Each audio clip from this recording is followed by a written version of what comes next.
Welcome to Strong Principles. And today we have Pete Miller. He's going to be a guest host with us. Thanks for having me. Pete's been a coach. I've known him for a long time. He's all things programming. Live and die. And he's also, what is your title at the police force? So right now I'm the training sergeant and the FTO coordinator. Yeah. 2 jobs in one. Wow. Okay. What does that mean? So FTO coordinator. So the FTO coordinator means that all new hires that get hired have to go through field training.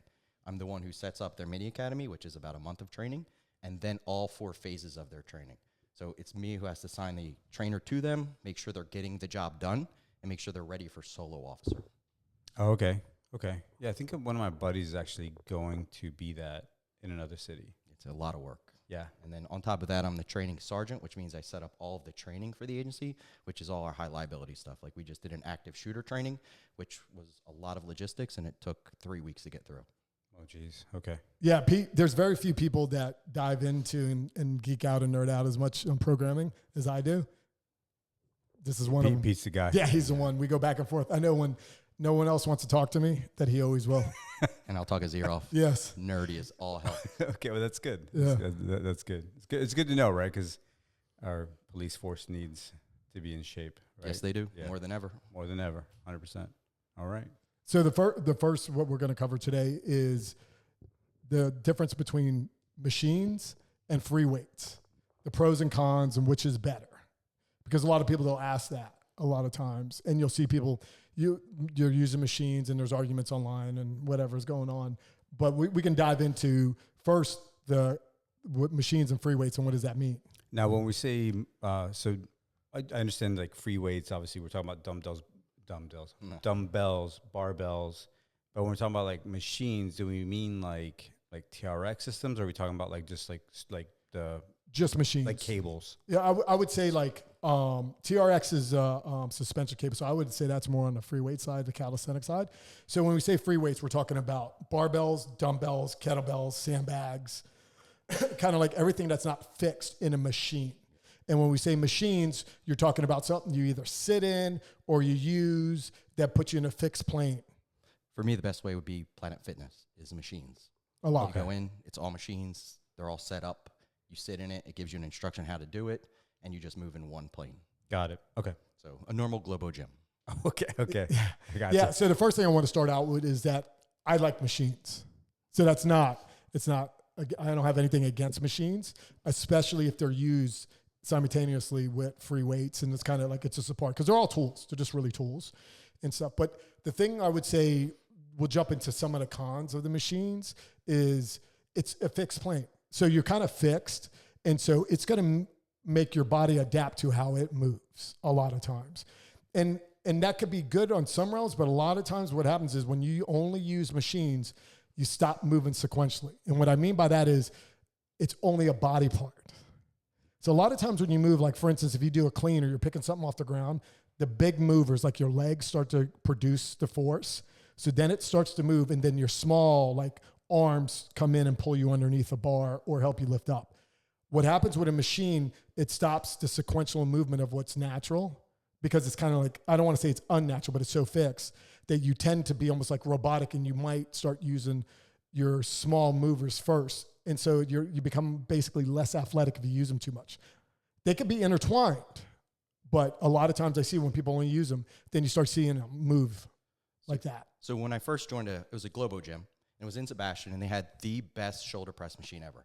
You would sit in it. It was reclined, so you could take a nap in between your sets, but you just pressed from a reclined position. And I remember getting super, super strong, like adding 45s, and I thought I was strong. I joined a regular gym, a CrossFit gym, and the first time I put 225 over my head, my core wobbled. Like I felt like I was belly dancing, and it was scary because sitting in a reclined position and pressing, I used no midline.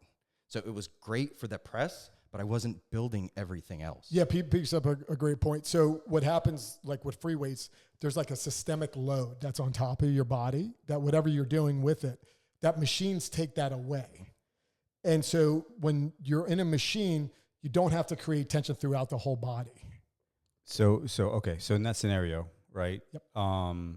With the machine, it's reclined. So in theory, that same scenario could be happening even with the free weights where you use your bench, but you raise the back to be in a sitting position, right? So in theory, is that the same? No, so you have to figure, if you're in a machine, there's no forward and backward, so you can't. There's no balance. There's no balance. If you're pulling up a dumbbell and you're in a position, you have to press it. It can go forward. It can go backward. You have to stabilize it. You have to use your core to stabilize it, your stabilizer muscles, so it doesn't dance on you. So you're in the same plane, but you're dancing and using more of your body to do that.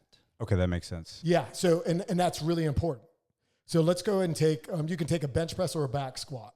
And so let's go ahead and then let's put that on a press machine, or let's go ahead and use a leg press. Now, there's a lot of, you'll see arguments online, and there's a lot of research that the leg press stimulates the muscles more because they use like machines to kind of, that's not exactly what's happening. One is, if you took a new person and you put them on a machine, they're going to get way better at it because it's just one plane. No balance is involved. There's hardly any skill that you really need. So you're going to get better faster, but you're going to plateau.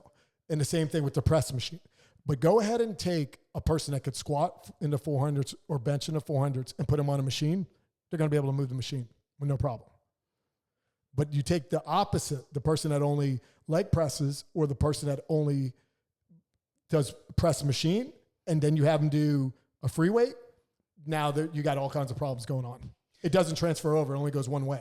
So do we feel that, and I think I'm picking up the gist of what we're saying here. So basically, well, maybe my initial thought, right, just making an assumption of what you're saying, is you should do things like let's say in the instance of legs, right? You should definitely do free weight back squat. I feel like that's a no-brainer, right? Yeah, everybody some knows that. free weighting squat. But, yes. but really, like the machines for, like, let's say the hammer, the curls, the leg curls or leg extensions.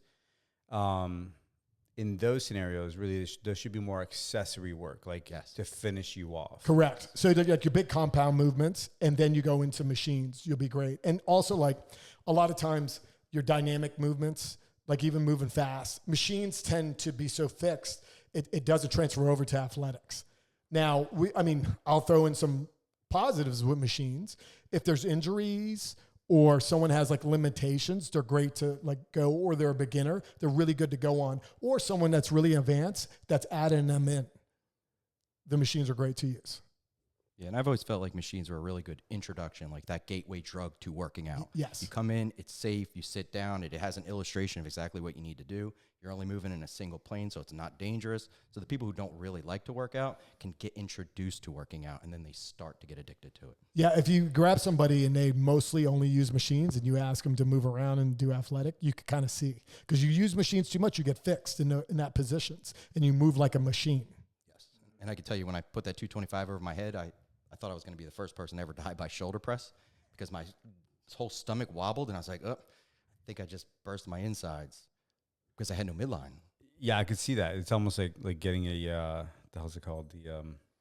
When you get a hernia. Right? Oh, yeah. I thought I had a hernia. I thought I blew my spleen. It was scary. Yeah, because you'd be surprised how fast your interabdominals, when they're not being worked, they just don't work all of a sudden. They shut down, and you're never using them. Then all of a sudden you have to grab something and brace with it, and then you don't know how.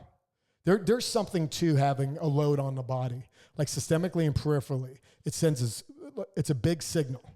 You cannot replace that with machines. The other thing too to think about, like in the scenario of the shoulder press, at least like, in my untrained thinking, is you're doing the presses and that's good, but it's not going to teach you to build that pillar.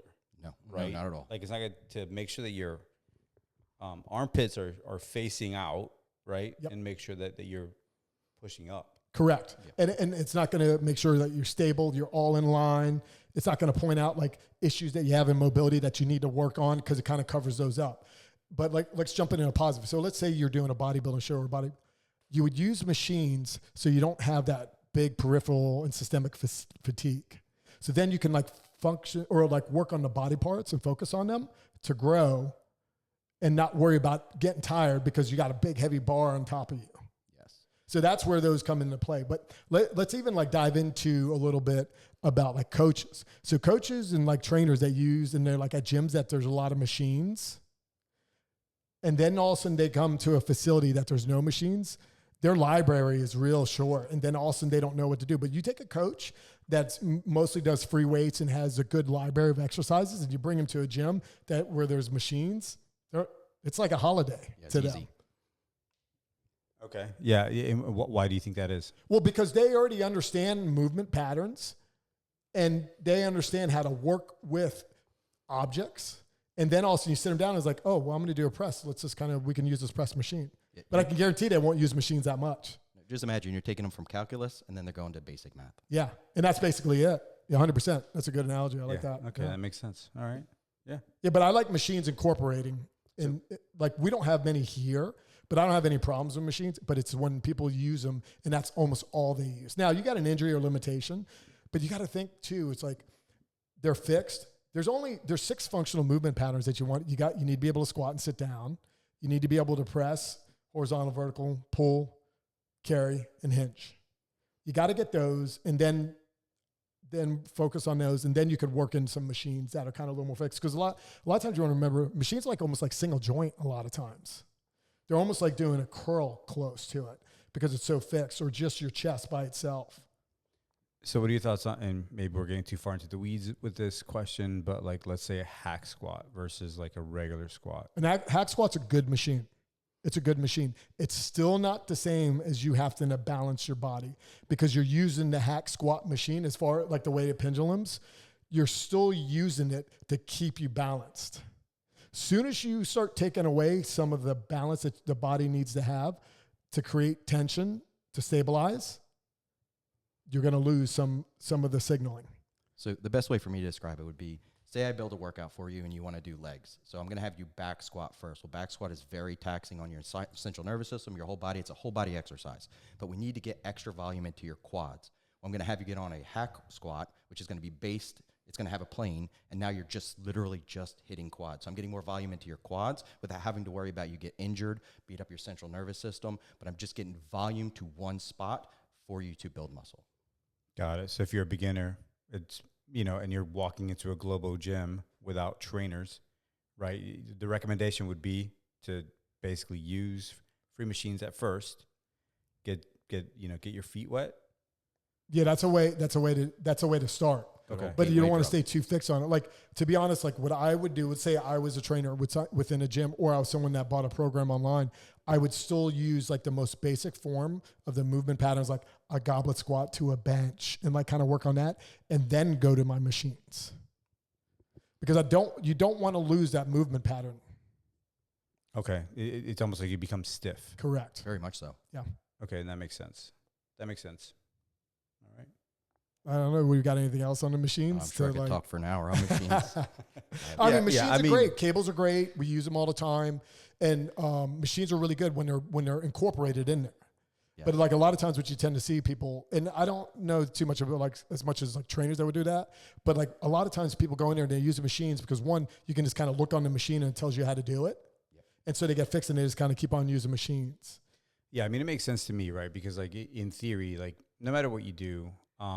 Like let's say, you could even be doing CrossFit, right? Like which is like, you're kind of like randomly doing random stuff, right? Like you're running, you're jumping, you're not doing like side to side movements often. Yeah. But you can be bear crawling, like you'd be doing all these different movements, but then you go into play a game of basketball, right? And then it's a whole different ball game, right? Yeah. So it's like, it makes sense to me. Like I'm basically going in a big roundabout way of saying it makes sense why a basic movement that really is focusing on a specific movement can make you be stiff.